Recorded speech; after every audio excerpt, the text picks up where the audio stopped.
안녕하세요. 오늘의 데일리 뉴스레터에 오신 것을 환영합니다. 지난해 우리나라 방산업계는 수출 18조 원을 기록하며 2년 연속 세계 상위 12 방산 수출국에 등극하면서 4대 방산 강국을 향한 목표에 한층 더 다가가고 있습니다. 특히 KF-21등을 만드는 항공우주산업 KAI는 전년 대비 37% 오른 매출 3조 8,193억 원을 기록하며 역대 최대 성과를 달성하기도 했습니다. 지금까지 한국 방산의 인기 품목은 K9 자주포나 레드백 전차 등이었습니다. 그런데 최근에 중동과 유럽에서는 한국 무기 중에서 기존의 인기 높은 무기 외에도 다른 무기들에 대한 관심 높아져 한국 방산의 인기가 얼마나 높아졌는가를 증명해주고 있습니다. 그 중심에 FA-50과 T-50이 있습니다. 예전부터 한국의 T-50 훈련기 12대를 도입하려 했지만 미국으로부터 허가를 받지 못해 도입하지 못하고 있던 우즈베키스탄도 최근 한국의 FA-50에 대해 깊은 관심을 보이고 있습니다. 한편 미 공군은 아직까지 고등 훈련기 사업을 본격적으로 시작하지 않고 보잉이 개발 중인 훈련기인 T-75의 개발에 집중한다는 계획이지만 문제는 보잉이 미 공군의 눈높이에 맞는 우수한 성능을 여전히 확보하지 못하고 시간만 보내고 있다는 점입니다. 참다 못한 미군은 2025년에 도입할 훈련기 사업 예산을 크게 줄였고 이것은 보잉이 아직까지 미군에 배치될 훈련기의 성능을 확보하지 못했다는 사실을 간접으로 시사하는 것이었습니다. 지금까지 드러난 문제점들을 보잉이 근본적으로 해결하지 못하자 미군이 어쩔 수 없이 사업비를 줄이는 압박에 나선 것인데요. 이 때문에 미 공군은 낡은 훈련기를 새 것으로 교체하지 못해 분통을 터뜨리고 있습니다. 이 틈새를 뚫고 기회를 잡은 것이 바로 한국 KAI의 FA-50과 T-50입니다. FA-50은 평상시 훈련기로 운용하다가 유사시에는 전투기로 전환돼 임무 수행이 가능한 다목적 전투기라 더욱 각광받고 있는데요. 그런데 생각지도 못했던 중동의 이 나라까지 한국 무기에 관심을 보이고 군 최고 위급이 한국을 방문해 한국이 만드는 다목적 헬기 수리온에 큰 관심을 표명했습니다. 이제 한국산 무기가 FA-50을 넘어 다목적 헬기로까지 넓어지는 모양새인데요. 중동의 이 나라는 어디인지, 왜 이렇게 세계가 한국 방산에 관심이 높아진 것인지 그 이유 자세히 분석해드립니다. 최근 국산 다목적 헬기 수리온에 지대한 관심을 보이고 중동의 나라는 바로 이라크입니다. 이라크가 운용하던 대부분의 방산 무기들은 러시아제였지만 부품도 구하기 힘든 낡은 러시아제 전투기와 헬기 등을 하루빨리 신형으로 교체하는 것이 이라크 군의 최대 과제가 된 지금 지난 13일 사미르 자키 후세인 알말리키 육군 항공사령관을 필두로 한 이라크 군의 고위 관계자들이 한국을 방문하자 안팎의 시선이 한국에 쏠렸습니다. 이들이 한국에 와서 가장 먼저 찾은 곳은 놀랍게도 경남 사천의 한국항공우주산업 KAL 본사였습니다. 이라크 군 장성들은 두바이 에어쇼에서 본 한국산 다목적 헬기들을 한국에 와서 직접 보기를 원했던 것입니다.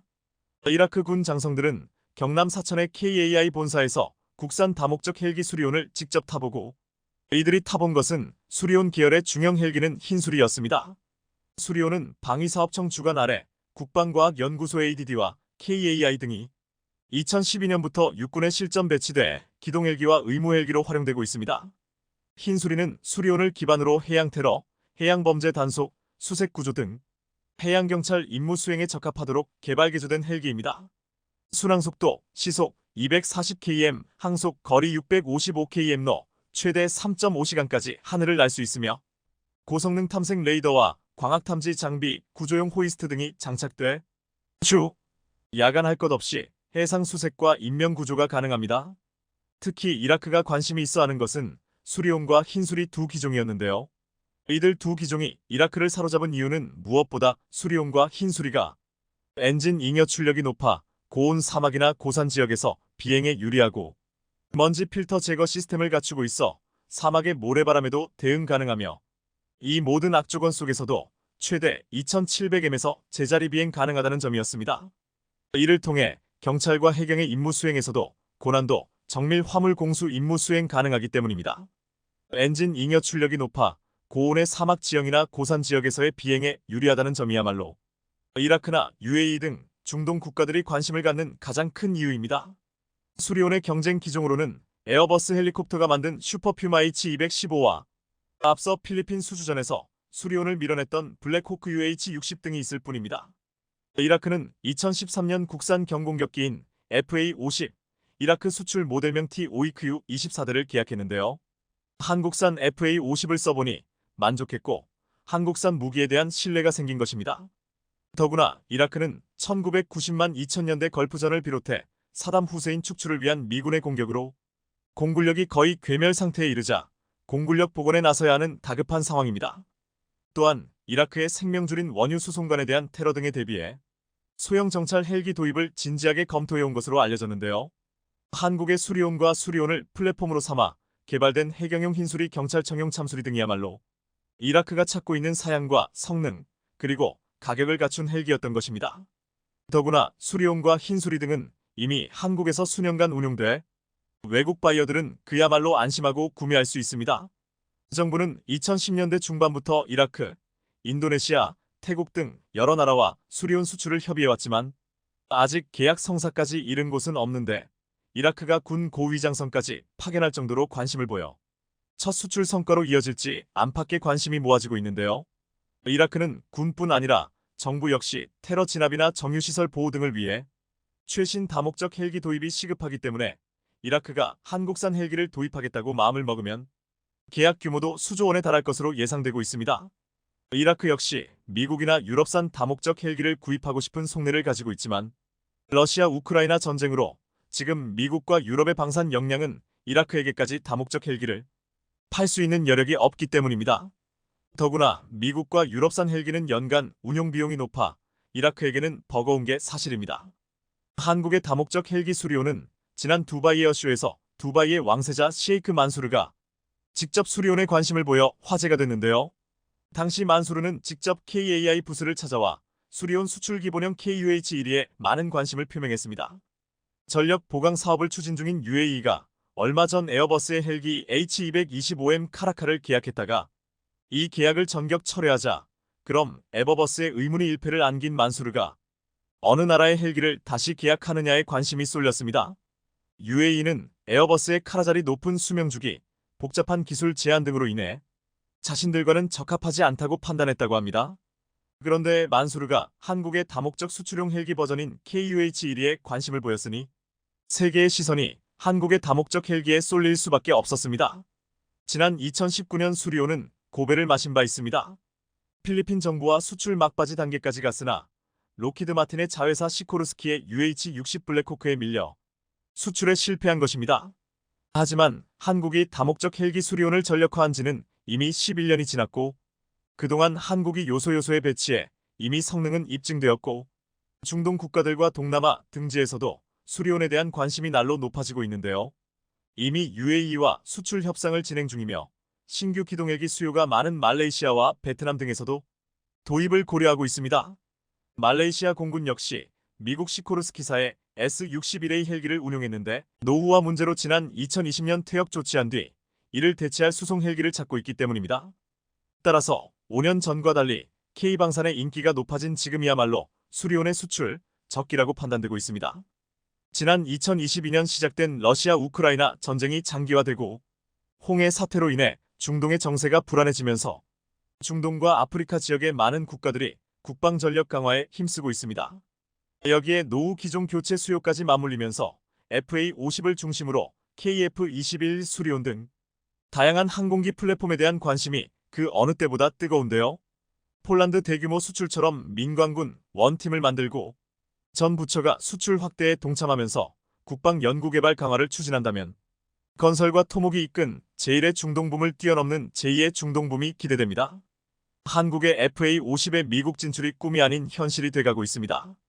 강력한 경쟁자로 여겨졌던 미 보잉사가 스스로 퇴출 수순을 밟아가며 삽질을 하고 있기 때문인데요.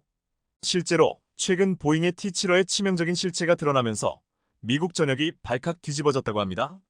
이런 상황에 뜬금없이 인도가 FA50이 잘 나가는 것에 대해 못된 신보를 보이고 있다는데 최근 인도 공군의 첫 국산 전투기인 LCA 테자스가 훈련 비행 도중 추락한 사실이 전해졌습니다.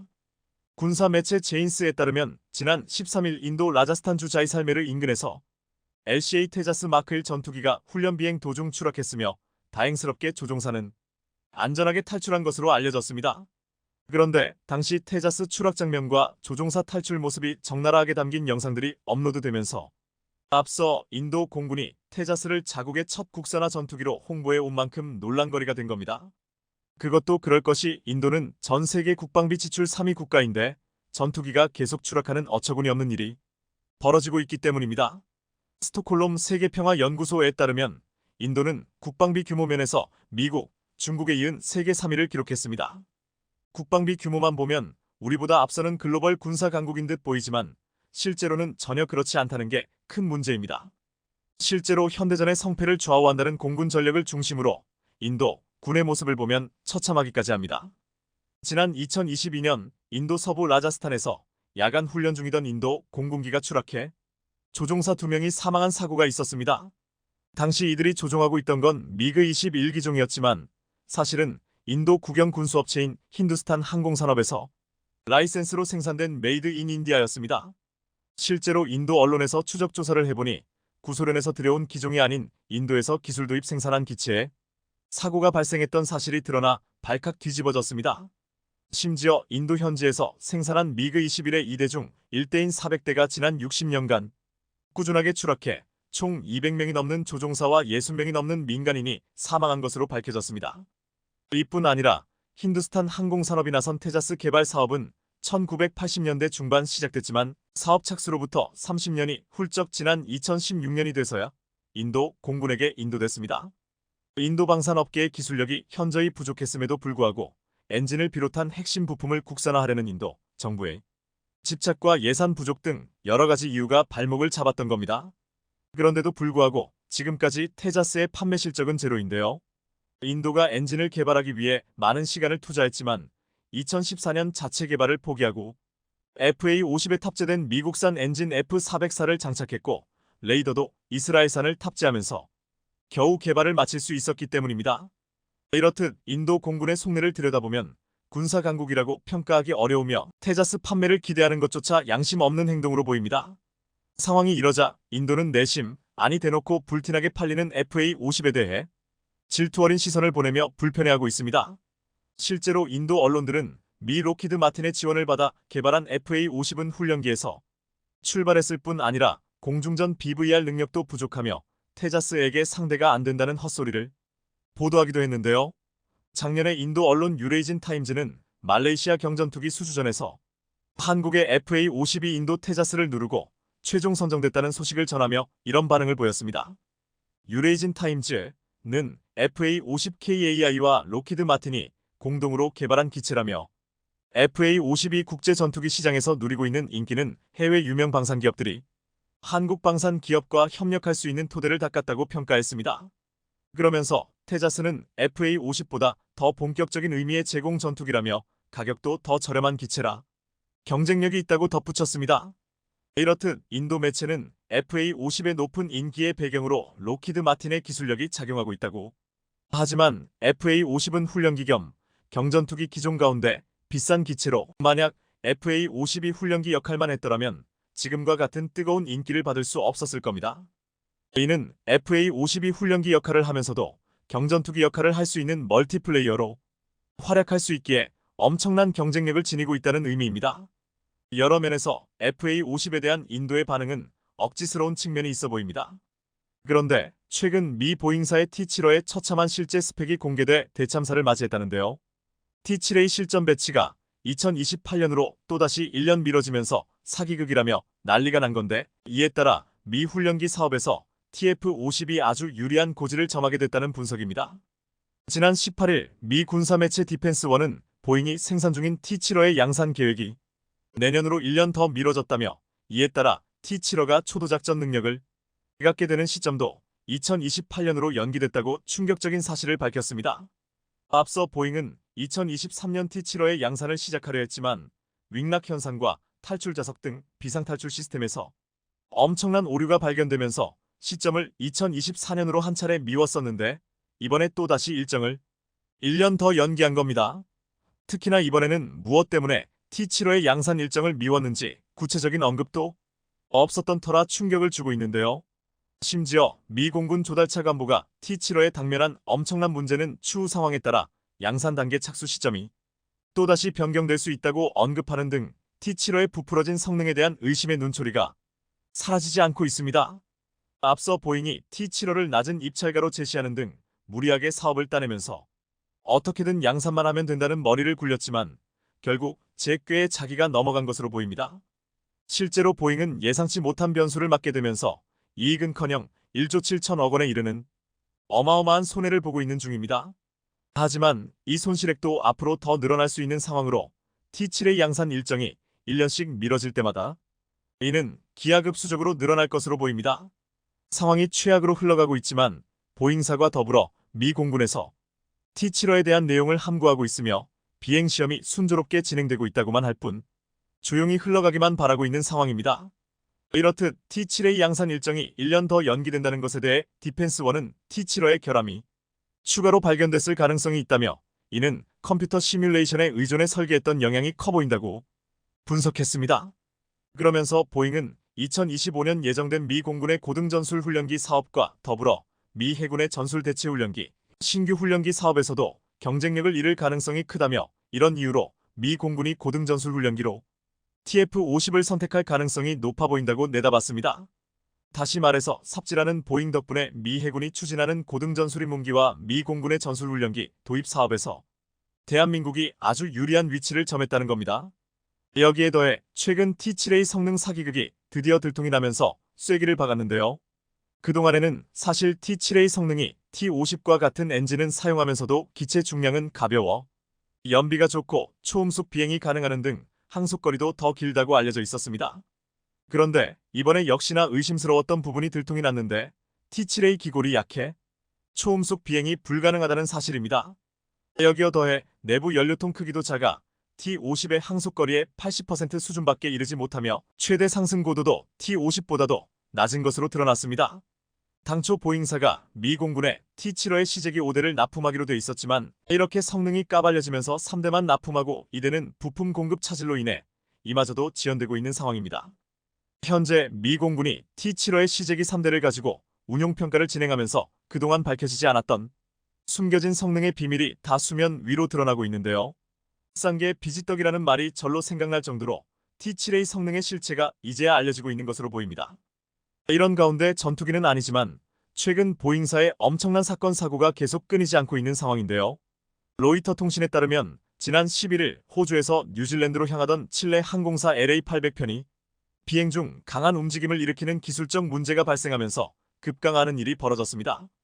해당 사고로 승객 50명이 부상당했는데 문제의 여객기는 보잉 787기였습니다. 여기에 더해 최근 보잉의 생산 공정 문제를 알린 내부 고발자가 사망하는 일까지 벌어졌는데요.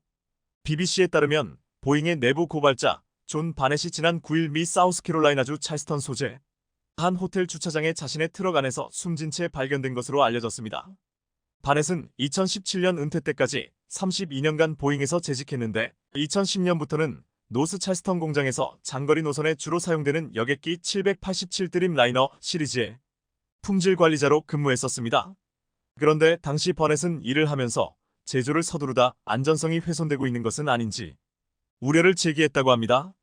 그는 이때의 상황에 대해 제조 지연을 피하기 위해 작업자가 기준에 맞지 않는 부품을 쓰레기통에서 가져와 기체에 부착을 하는 일이 있었다고 밝혔습니다. 또 787 드림라이너의 장착 예정인 비상용 산소 마스크 테스트 결과 고장률이 25%였다고도 폭로하기도 했습니다. 바넷은 이러한 우려를 상사에게 알렸지만 아무런 조치도 취해지지 않았다고 하는데요. 당시 보잉은 바넷의 주장을 극구 부인했으나 미 연방항공국 조사에서 바넷의 염려 일부가 정당하다고 판명됐습니다. 때문에 보잉에서 퇴직한 뒤 바넷은 보잉을 상대로 장기간에 걸친 법적 소송을 진행했는데 이번에 안타까운 일이 벌어진 겁니다. 심지어 바넷이 사망 당일 해당 소송과 관련해 추가 신문이 예정돼 있었던 사실이 알려지며 배후가 있었을지 의심이 가고 있는데요. 어찌됐든 KAI의 TF-50은 미 공군의 훈련기 사업에서 더 유리한 고지를 점령하게 된 것은 틀림없어 보입니다. AI 반도체 시장의 절대 강자 엔비디아가 또다시 자신의 가치를 증명했습니다. 갓비디아라는 말처럼 또 한 번 시장 예상치를 웃도는 실적을 발표하며 세상을 놀라게 한 겁니다. 엔비디아는 작년 4분기 221억 달러, 우리 돈 약 29조 5천억여 원의 매출과 5.15달러의 주당 순이익을 기록했다고 밝혔는데요. 매출은 1년 전 같은 기간보다는 265% 급증했고 총이익은 769%나 급증했습니다. 특히 챗GPT를 시작으로 생성형 인공지능 산업이 급성장하면서 반도체 팹리스 산업의 절대 강자가 된 엔비디아는 이제 전 세계 AI GPU 시장에서 사실상 독주하고 있습니다. 그러자 엔비디아 칩의 가격은 천정부지로 올라갔고, 이를 도저히 감당하기 힘들어진 기업들은 엔비디아 일강 독주 체제를 무너뜨리기 위해 연합군을 형성하거나 대규모 투자를 모색하는 등 지각 변동을 예고하고 있습니다. 따라서 범용인공지능 AGI 반도체 패권 다툼의 승자는 불의 발견 이후 인류 최대의 발견이자 승자가 될 것이라는 전망까지 나오고 있는데요. 그런데 이때 오픈 AI의 샘 올트먼, 메타의 마크 저커버그 등 첨단 분야의 수장들이 잇따라 한국을 찾고 있습니다. 그들이 한국을 찾아오는 이유는 무엇인지 오늘은 이 소식 자세히 전해드립니다. 절대 칩을 향해 펼쳐지는 여정은 J.R.R. 톨킨의 유명 소설과 영화 반지의 제왕과 닮았습니다. 결국 다가올 범용 인공지능 즉 AGI 시대는 절대 칩을 만들어내는 자가 지배할 것이며, 이제 세계는 연합전선을 꾸려 엔비디아라는 독주 체제를 타파하고 힘의 균형을 찾으려 하기 때문입니다. 오픈 AI의 샘 올트먼, 메타의 마크 저커버그 등 각 분야의 수장들이 최근 잇따라 한국을 찾고 있는 이유는 바로 원정대를 이끌어갈 프로도 역할로 삼성전자가 적합하다는 게 공통된 생각이기 때문입니다. 오픈 AI를 이끌었던 샘 올트먼이 최근 어마어마한 제안을 했습니다. 글로벌 투자자들과 반도체 기업들을 한데 모아서 인공지능 반도체를 직접 설계, 생산하자는 것입니다. 그런데 사람들은 일단 그가 모으려는 자금 규모를 듣고 놀랐습니다. 올트먼은 무려 7조 달러, 하나로 9,300조 원을 기금으로 모아 이 거대한 프로젝트를 성공시키겠다는 것이기 때문입니다. 한국 정부의 2024년 예산이 665조 원입니다. 그러니 9,300조 원이란 돈은 한국 정부가 10년 넘게 쓸 돈을 인공지능 반도체 개발에 쏟겠다는 의미였습니다. 이 돈이 얼마나 큰 돈이냐 하면 애플과 MS의 시가총액을 다 합해도 6조 달러밖에 안 되니 7조 달러란 돈은 그야말로 천문학적인 금액이라 할 수 있는데요. 아무리 챗GPT를 개발한 샘 올트먼이라고 해도 이 정도의 자금을 끌어모으기란 쉽지 않을 겁니다. 일각에서는 그 돈이면 차라리 엔비디아와 TSMC를 인수하는 게 더 빠르지 않겠냐고 말할 정도입니다. 그럼 샘 올트먼의 계획은 어떤 걸까요? 우선 그의 계획을 한마디로 하면 규제와 경쟁을 뛰어넘는 글로벌 AI 원팀을 구성하자입니다.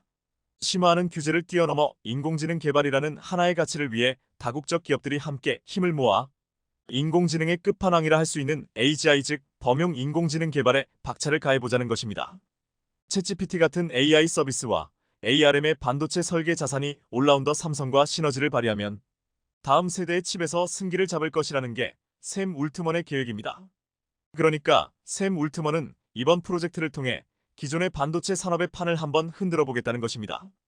현재는 극소수의 반도체 회사들이 인공지능 반도체 시장을 독점하고 있는 상태입니다.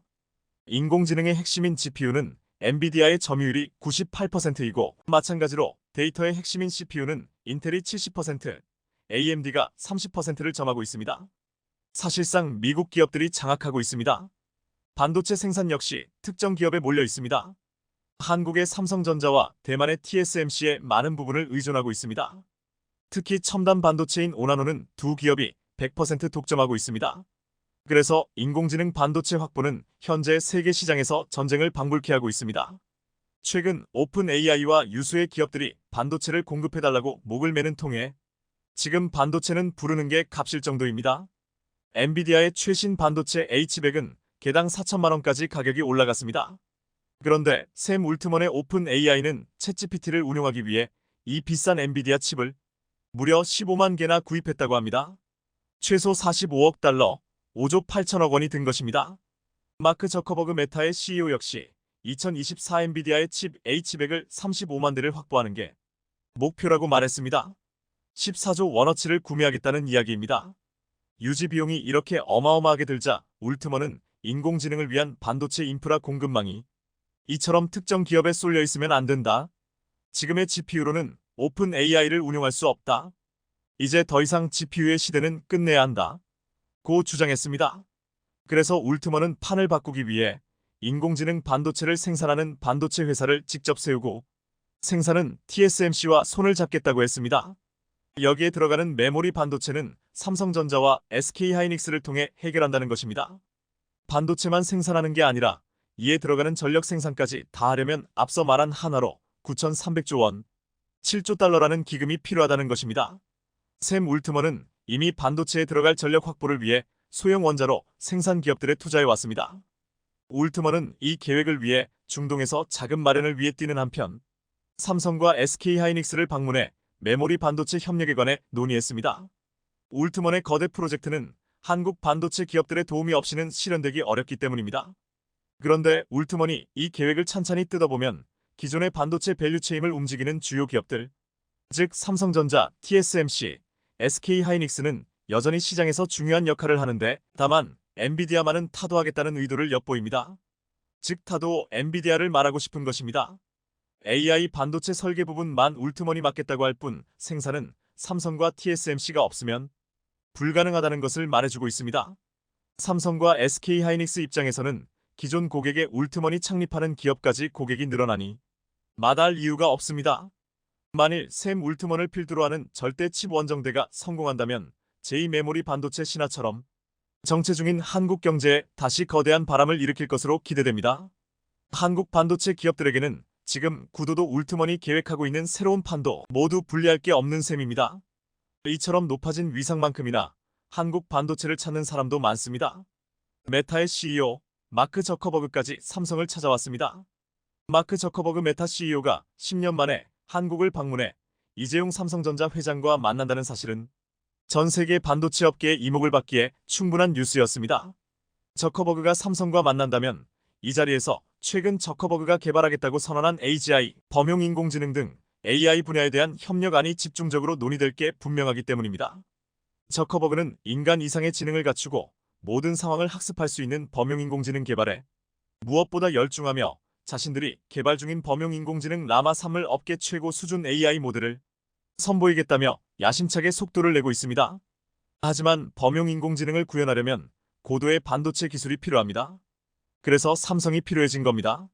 삼성전자는 최근 AGI 전용 반도체를 만들기 위해 미국 실리콘밸리의 AGI 컴퓨팅 랩이라는 조직을 신설하는 등 시 반도체 기술 확보에 총력을 기울이고 있는데요. 하버드대 동문인 이재용 회장과 마크 저커버그의 협업은 2013년부터 계속되고 있습니다. 2013년 저커버그와 이재용의 10시간 마라톤 회의 끝에 나온 게 바로 기업 VR인데요. 이번에는 또 어떤 협력안이 나올지 세계가 주목하고 있습니다. 그런데 인공지능 대장주로 떠오른 엔비디아에게도 아킬레스건은 있습니다. 그건 바로 L 반도체 공급사 TSMC라는 관측이 나오고 있습니다. TSMC의 생산 능력 등이 엔비디아의 실적을 제한하는 요인이 될 수 있다는 것인데요. 블룸버그 산하 연구기관인 블룸버그 인텔리전스 BI에 따르면 찰스 슌 BI 애널리스트는 최근 보고서를 통해 엔비디아의 올해 AI 반도체 열풍이 여전히 TSMC의 생산 능력의 벽에 부딪힐 수 있다고 평가했습니다. 엔비디아의 AI 반도체를 생산하려면 세계 최대 반도체 수탁 생산 기업인 TSMC의 첨단 패키징 공정 즉 칩온 웨이퍼온 서브스트레이트 COWS가 필요한데 여기에 병목 현상이 여전하다는 것입니다. 보고서는 시장조사업체 인터내셔널 데이터 코퍼레이션 IDC 자료를 근거로 엔비디아가 AI 반도체 주문을 모두 소화하기 위해서는 TSMC의 COWS 생산 능력 가운데 절반가량이 필요하지만 실제로는 3분의 1 정도만 확보한 상태라고 분석했습니다. TSMC는 올해 연말까지 지난해 말 대비 124%가량의 생산 능력이 확충될 전망이지만 AI 열풍 속에 엔비디아를 비롯해 AMD 브로드컴 등이 TSMC의 생산 능력을 차지하기 위해 경쟁 중이라는 것입니다.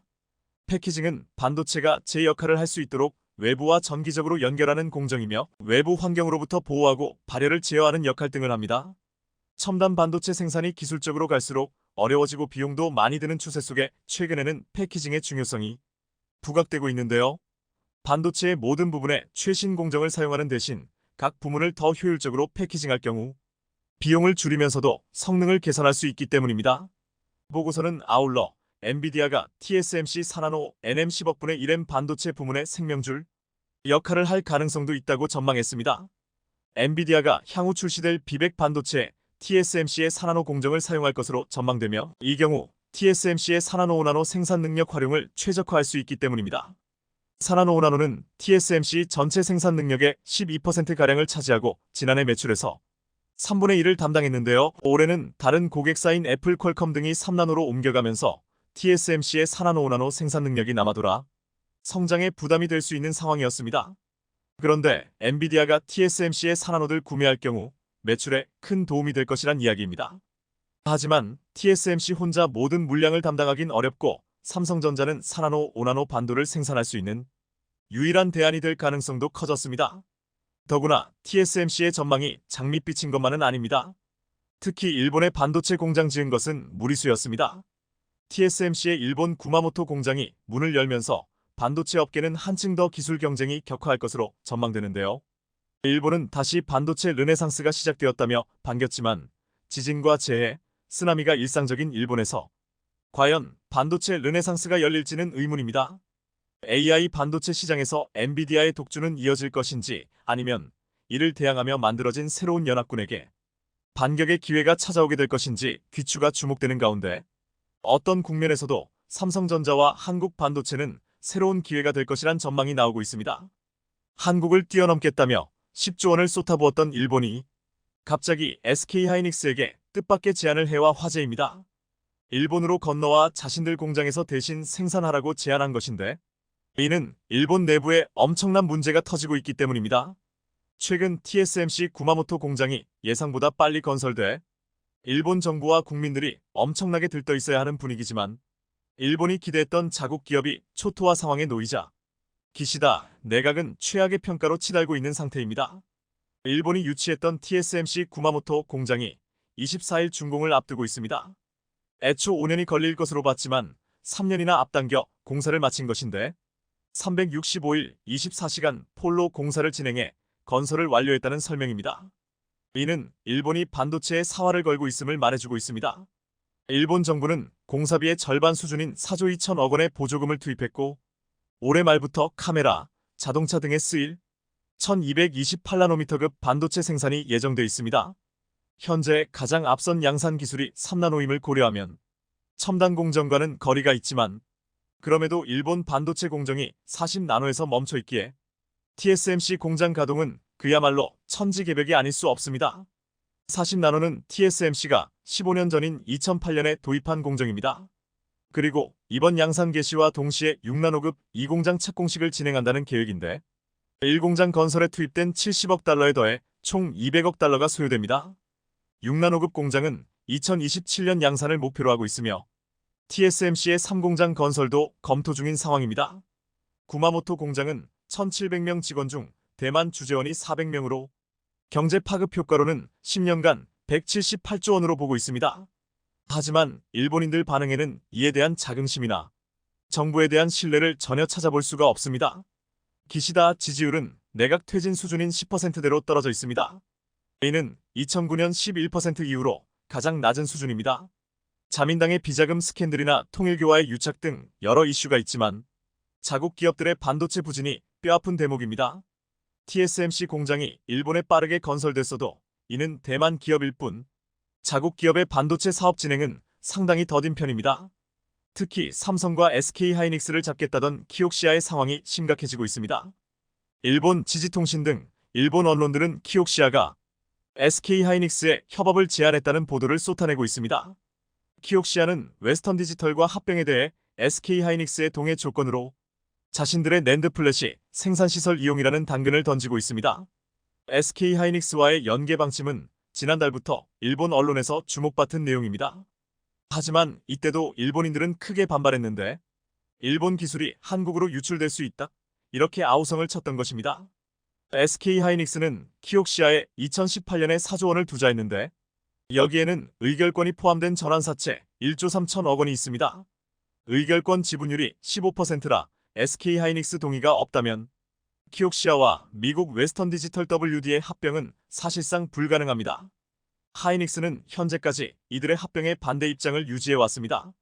낸드 시장 점유율 3위인 WD 16%와 4위인 키옥시아 14%가 합쳐지면 2위인 SK하이닉스 20%를 크게 앞서기 때문입니다. 하이닉스 사장은 지난해 있었던 반도체 대전 2023 현장에서 양사의 합병에 동의하지 않는다는 언급을 했습니다. 작년 10월 키옥시아와 WD 합병 논의가 급물살을 타다가 멈춰선 것도 SK하이닉스의 동의가 없었기 때문입니다. 그럼에도 키옥시아의 이 같은 시도는 계속될 전망입니다. 지난해 업황 악화로 역대 최악의 영업 적자를 기록하면서 키옥시아 경영진은 WD와의 통합을 경영 재건의 실마리로 삼겠다고 밝힌 상태입니다. 양사는 공동 투자 계획도 발표했는데 일본 미에현과 이와테현의 플래시 메모리 공장에 공동으로 7,200억엔을 분담해 투자할 계획입니다. 이곳에서는 내년 9월부터 8세대, 9세대로 불리는 최첨단 낸드 메모리 생산을 목표로 하고 있습니다.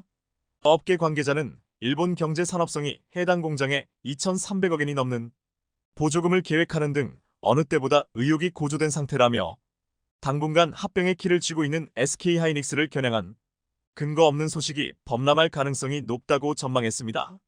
하이닉스는 아직 제안이 오지 않았다고 밝혔는데 차후 제안을 받는다면 시장의 경쟁력 유지와 투자 손실 축소 사이에서 결단을 내릴 준비를 하고 있습니다. 키옥시아는 작년에 2조 3천억 원의 적자를 냈습니다. 지분을 보유한 SK하이닉스 실적에도 고스란히 반영됐는데 투자자산 평가 손실은 1조 4,300억 원에 달합니다. 이는 SK하이닉스 영업 외 손실 2조 2천억 원 중 절반 이상을 차지하고 있습니다. 2022년도 6,200억 원 손실과 합하면 2조 원이 넘는 규모입니다. 투자지분 재평가는 실제 현금 유출입을 일으키진 않지만 실적에는 부담으로 작용합니다. 키옥시아의 작년 적자는 전신인 도시바 메모리 사업부 발족 후 17년 만에 가장 큰 규모의 손실입니다. 키옥시아의 낸드 플래시 생산량 대부분은 6세대에 머물러 있는데 삼성전자와 하이닉스, 마이크론 등 경쟁사가 200단 이상 8세대 공정으로 전환을 서두른 것에 비해 상당히 늦은 편입니다. 키옥시아는 반도체 불황으로 연기된 미에현 공장 설비 투자를 최첨단 제품 양산을 앞당기는 방향으로 다시 검토에 들어갔습니다. 당초 6세대 생산을 계획했지만 가동이 늦어져 경쟁력을 잃었고 다급하게 8세대로 전환해 내년 이후 생산하겠다는 것입니다. 더 이상 투자를 지체할 수 없다는 판단이 깔린 것으로 보입니다. 8세대 낸드 플래시 양산을 계기로 실적이 개선되면 다시 상장을 시도하거나 합병에 나설 여지가 있습니다. 앞서 2020년에도 상장 계획을 내놓은 적이 있지만 미국과 중국의 무역 분쟁으로 기업 가치가 낮게 설정되면서 결국 무산된 바 있습니다. 일본은 반도체 부활에 적극적입니다. 글로벌 기업 유치 및 투자 지원에 공을 들이고 있습니다. 이를 통해 반도체 시장에서 잃어버린 30년을 되찾겠다는 각오인데 일본의 반도체 시장 점유율은 1988년 50%에서 최근 6% 수준까지 떨어지며 미미한 수준을 보이고 있습니다. 1990년대만 해도 메모리 시장에서 10위권에 상당수 들었지만 지금은 일본 기업들의 명단을 찾기가 힘든 상황입니다. 이를 극복하고자 일본 정부가 수조 원을 투입해 밀어주고 있습니다. 키옥시아는 최첨단 3D 낸드를 생산한다는 계획을 세웠지만 이는 삼성전자가 2013년 선보였던 기술입니다. 낸드 플래시는 같은 면적의 고용량을 구현하기 위해 셀을 수직 구조로 적층해 높이 쌓아 올리는 것이 관건입니다. 삼성전자는 2013년 3차원 공간에 구멍을 뚫어 각 층을 연결하는 비낸드를 세계 최초로 개발해냈습니다. 반도체는 기술이 2년만 뒤처져도 회사가 망하기 때문에 기술 선도에 대한 투자를 아끼지 않았던 것입니다. 그리고 최근에는 AI 서비스가 본격화되면서 HBM 고대 역폭 메모리, DDR5 등 첨단 D램 제품에 대한 수요가 기하급수적으로 늘어났고 하이닉스의 작년 해당 분야 매출액은 각각 5배, 4배가 증가했습니다. 하지만 낸드 시장 회복은 D램을 따라가지 못하고 있습니다. 일본이 새로운 낸드 플래시 공장을 가동하면 업황 반등은 더 늦어져 일본 업체들은 서둘러 공장을 돌릴 수도 없는 상황이고 낸드만 생산하는 키옥시아와 WD가 끝없이 추락하는 이유입니다. 낸드는 D램에 비해 기술 부가가치나 수익성이 낮은 편입니다. 메모리 반도체는 높은 시장 점유율을 기반으로 규모의 경제를 이뤄 원가 경쟁력을 확보하는 것이 중요한데 키옥시아와 WD는 이미 기술과 생산 설비를 공유하고 있어 합병을 통한 규모의 경제 극대화에는 한계가 있습니다. 반도체 업계에선 흔히 110위가 안 되는 구조로 통합니다. 그리고 기술이 낮은 기업끼리 뭉쳐봐야 갑자기 삼성을 뛰어넘는 기술이 나오는 것도 아닙니다. 낸드 시장 2위에 오랜 기간 군림했던 일본 키옥시아는 이번에 SK하이닉스는 물론 WD에도 자리를 내주며 4위로 밀려났습니다. 점유율도 지난 2분기 16%에서 14%로 하락한 상태입니다. 삼성전자와 SK하이닉스가 230단 이상 제품을 양산하는 반면 키옥시아는 여전히 162단 공장 가동도 못하고 있습니다. 그마저도 주력은 96단과 112단인 구형 제품입니다. 이는 삼성과 SK하이닉스는 물론이고 마이크론도 이미 종산한 지 오래인 것들입니다. 디램과 낸드를 모두 다루는 삼성과 SK하이닉스는 불황에 버틸 여력이 더 커졌고 적자를 감내하는 동시에 투자도 지속할 수 있다는 점이 생존을 결정짓고 있습니다. 이에 키옥시아가 자존심을 접고 SK하이닉스에게 자신들 공장에서 3D 낸드를 생산하라는 제안을 한 것입니다.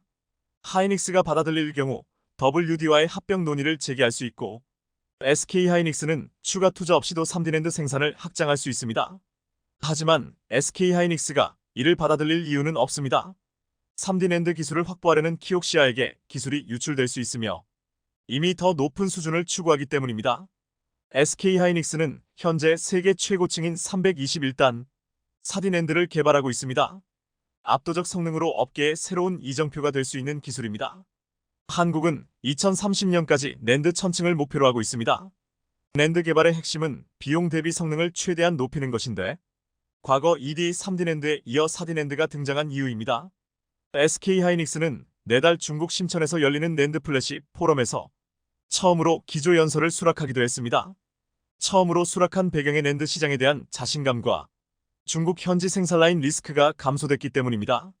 해당 행사에는 삼성전자, 마이크론, 인델, 키옥시아, YMTC 등 주요 반도체 업체들이 대거 참석합니다. 여기에서 3D 낸드 기술 및 400단대 낸드를 활용한 하이브리드 본딩 기술 등 로드맵을 발표할 예정입니다. 중국은 한국 낸드 수출 비중의 85%를 차지하는 나라입니다. 낸드는 스마트폰, PC 등 IT 시장 업황에 큰 영향을 받는데 중국 IT 기업들이 낸드를 대량으로 주문하면서 수요가 늘어나고 있습니다. 특히 AI가 적용된 고성능 IT 기기가 출시되면서 대용량 데이터를 저장할 수 있는 고성능 낸드의 필요성이 커지고 있습니다. 올해 낸드 시장 규모는 520억 달러로 전년 대비 32% 성장할 전망입니다. 그런데 이미 기술에서 앞서버린 한국이 그 과실을 획득할 가능성이 높습니다. SK하이닉스의 영업이익 전망치는 작년 8조 원대 적자에서 올해 10조 원대 흑자로 돌아서고 내년에는 무려 16조 원 이상 전망이 나오고 있습니다.